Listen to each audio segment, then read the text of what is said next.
Hello everyone, আসসালামু আলাইকুম। Welcome to my channel. আজকের এই ভিডিওতে দেখাবো দারুণ মজাদার এবং খুবই টেস্টি, সকলের ভীষণ পছন্দের লুচি। আর এই লুচিটা আমি আটা দিয়ে তৈরি করে দেখাবো। আটা দিয়ে খুব সহজে এইরকম মজাদার ফুলকো ফুলকো লুচি তৈরি করে নিতে পারেন। তাহলে চলুন রেসিপিটা শুরু করি। প্রথমেই আমি এখানে 2 কাপ আটা নিয়ে নিয়েছি। এইবার আটার মধ্যে পরিমাণ মতো লবণ দিয়ে দিলাম। লুচিটা যাতে একটু মিষ্টি লাগে তার জন্য সামান্য একটু চিনি অ্যাড করলাম। আপনারা যদি মিষ্টি পছন্দ না করেন তাহলে চিনিটা স্কিপ করতে পারেন। এবার এর ভেতরে 3 চামচ মতন তেল দিয়ে দিলাম। এবার সবকিছু একসাথে ভালো করে মিশিয়ে নিতে হবে। এখন অল্প অল্প পানি দিয়ে আমি একটা ডো তৈরি করে নিব।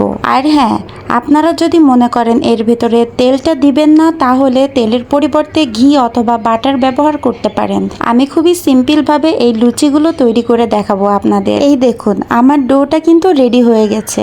এবার আমি এই ডো থেকে ছোট ছোট পিচ করে গোল গোল করে কেটে নেব। লুচি তৈরির জন্য এই গোলগুলো কিন্তু খুব বেশি বড় করলে হবে না, একদম ছোট করে নিতে হবে।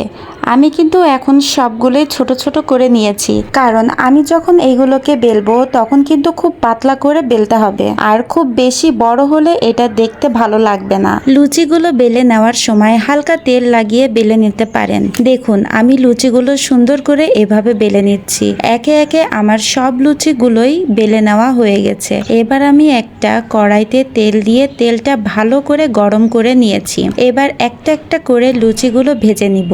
চুলার আঁচটাকে আমি মিডিয়ামে রেখেছি। এবার এপিট ওপিট করে আমি ভেজে নিব।